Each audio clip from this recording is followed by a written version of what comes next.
जय भारत जय संविधान.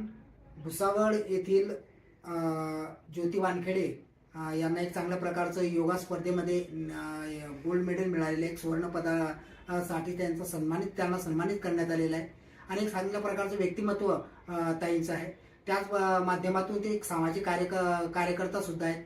समाजातल्या काही चांगल्या वेगवेगळ्या प्रकारच्या समस्या आणि महिलांच्या काही समस्या वगैरे असतील तर त्यासाठी ते प्रयत्नशील राहतात. ताई, आपलं TV24 नॅशनल न्यूजमध्ये आपलं हार्दिक अभिनंदन, आपलं हार्दिक स्वागत. एक चांगल्या प्रकारचा नॅशनल योगा स्पर्धेमध्ये आपल्याला गोल्ड मेडल मिळालेलं आहे, सुवर्ण पदक मिळालेलं आहे. तर या सुवर्ण पदकाच्या विषयासंदर्भामध्ये आपल्याला काय सांगायचं आहे, आपण काय सांगाल? नमस्कार. बोला. नमस्कार. अमृतसर येथे झालेल्या नॅशनल योग स्पर्धेमध्ये बोला. जवळजवळ 40 ते 50 अशा महिला सहभागी झालेल्या होत्या. म्हणजे महिला सहभागी झाल्या होत्या म्हणजे प्रत्येक स्टेटमधून स्त्रियांचा सहभाग होता तिथं. जसं राजस्थान, पंजाब, हरियाणा, अदरवाईज महाराष्ट्राची मी एकमेव तिथं 45 ते 55 या एज ग्रुपमध्ये मी समाविष्ट झालेले होते. आणि तिथं मला ज्या वेळेला सुवर्णपदक मिळाला तो आनंद वेगळाच होता की आपण महाराष्ट्राच्या याच्यातून सुवर्णपदकाने आपण गौरवले गेलो आहोत. म्हणजे आपण चांगल्या प्रकारे एक गरुड झेप घेतलेली आहे ताई आणि सुवर्ण पदाचे मानकरी आपण ठरलेला आहात. बरं, आपलं आता यापुढील फ्युचरमध्ये व्हिजन काय राहणार आहे, मानस काय राहणार आहे, काय सांगा? भविष्यामध्ये एवढंच सांगेल की जर तुम्हाला निरोगी आयुष्य जगायचं असेल तर प्रत्येकाने योग हा केलाच पाहिजे.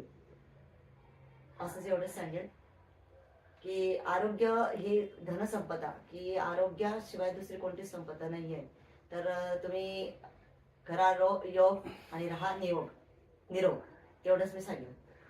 बरं ताई, एक चांगल्या प्रकारे आपण योगा स्पर्धेमध्ये एक गोल्ड मेडल मिळवलेलं आहे आणि आपण एक पंचकृषीमध्ये एक आपल्या चांगल्या प्रकारचं नाव लौकिक आहे. आपण शिक्षिका म्हणून कार्यरत आहात. तर या माध्यमातून आपण महिलांना आणि योगा जे करणारे जे तरुण युवक आहे किंवा महिला आहेत त्यांना आपण संदेश काय द्याल, मेसेज काय द्याल, काय सांगाल? जर तुम्हाला आयुष्य पुढचं जर चांगलं घालवायचं असेल तर तुम्ही निश्चितच योग क्षेत्र निवडलं पाहिजे. मी वयाच्या 42 नंतर योग क्षेत्रात आले.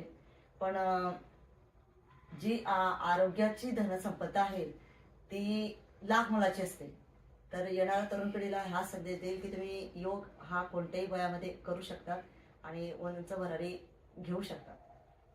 ताई, फिजिकल फिटनेस महत्त्वाचा आहे जीवनामध्ये. जीवन जगत असताना फिजिकल फिटनेसवरती ज्यांनी भर दिलं ते एक चांगलं अतिशय महत्त्वाचं, ते लॉंग लाईफ जीवन जगू शकतात आणि जीवनाला एक सुंदर घडवू शकतात. ताई, आपण योग स्पर्धेमध्ये नॅशनल स्पर्धेमध्ये एक चांगल्या प्रकारचं मेडल मिळवलेलं आहे आणि आपल्यावरती एक अभिनंदनाचा वर्षाव आणि कौतुकाची थाप आपल्याला मिळते. तर या माध्यमातून आपण एक याचं श्रेय आपण कोणाला देणार, काय सांगाल? याचं श्रेय मी माझ्या योग गुरूंना देईल की त्यांनी मला ह्या लेव्हलपर्यंत मला तयार केलं. कारण की वय निघून गेलेलं होतं, 42 स्टार्ट झालेलं होतं आणि त्या वयामध्ये आपल्याला ह्या लेव्हलला जाणं, नॅशनल आणि इंटरनॅशनल लेव्हलला जाणं सोपंही नव्हतं पण कठीणही नव्हतं. आणि निश्चितच माझ्या गुरूंचा सहभाग मला मिळाला आणि ते माझे योग गुरु म्हणजे देव बालियन यांना मी त्याचं क्रेडिट देईल की त्यांनी मला ह्या लेव्हलला घेऊन गेले. बरं ताई, आपल्याला याच्या आधी आपल्याला कोणकोणते पुरस्कार वगैरे मिळालेले आहे, काय सांगाल? मला याआधी नारीरत्न पुरस्कार मिळालेला आहे आणि नॅशनल इंटरनॅशनल लेवलला गोल्ड मेडलिस्ट आहेच आणि शिक्षक पुरस्कारामध्ये पण मिळत असतात मला पुरस्कार. एवढंच मी सांगितलं. बरंच ताई, आपल्याला योग स्पर्धेमध्ये एक चांगल्या प्रकारचं गोल्ड मेडल मिळालेलं आहे. याचं वितरण आणि स्वरूपाच्या संदर्भात काय सांगाल? जेव्हा अमृतसरला गेले त्याच्या आधी मी केरळला पण ऑगस्ट महिन्यात योग स्पर्धा होत्या. त्यामध्ये पण मी 2 नंबरची झालेली होती. तिथे पण माझं इंटरनॅशनल मलेशियाला सिलेक्शन झालेलं होतं. आणि अमृतसरला गेल्यानंतर परत ह्या मागच्याच वर्षी म्हणजे चालू वर्षात 2025लाच मी दुसऱ्या स्पर्धेला सहभागी झाले आणि तिथं पण मला जो उंच भरारी घेतली तो आनंद वेगळाच होता. आणि खरंच प्रत्येकाला हा संदेश देईल की जर जिद्द चिकाटी असेल तर तुम्ही कोणत्याही क्षेत्रामध्ये उंच भरारी घेऊ शकता. आणि एवढंच सांगेल की किस्मत का तो मुझे पता नहीं लेकिन मेहनत मेरी एक दिन जरूर रंग लाएगी. Madam, try again and again you are successful in your life. म्हणजे प्रयत्नांती परमेश्वर. तुम्ही प्रयत्न करत राहा आणि त्याची आपल्याला आपोआप कळत नकळत आपल्याला यश मिळेलच. आणि एक चांगल्या प्रकारचं यशाचा आपण गौरी शंकर गाठलेला आहे आणि एक सुवर्ण पदक मिळवण्याची एक चांगली गरुड झेप घेतलेली आहे.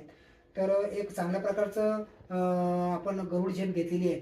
आपल्या T24 नॅशनल न्यूजतर्फे आपल्या पुढील भावी वाटचालीस हार्दिक शुभेच्छा.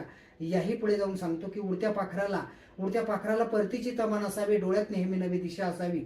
उडत्या पाखराला परतीची तमा नसावी, डोळ्यात नेहमी नवी दिशा असावी. घरट्याचे काय बांधता येईल केव्हाही, पण आकाशी झेप घेण्याची जिद्द मात्र मनात असावी. अशी उंच भरारी आपण मारलेली आहे आणि यशाचा गौरीशंकर गाठलेला आहे. पुण्याच्या आपल्या T24 नॅशनल न्यूजतर्फे आपल्या पुढील भावी वाटचालीस हार्दिक शुभेच्छा.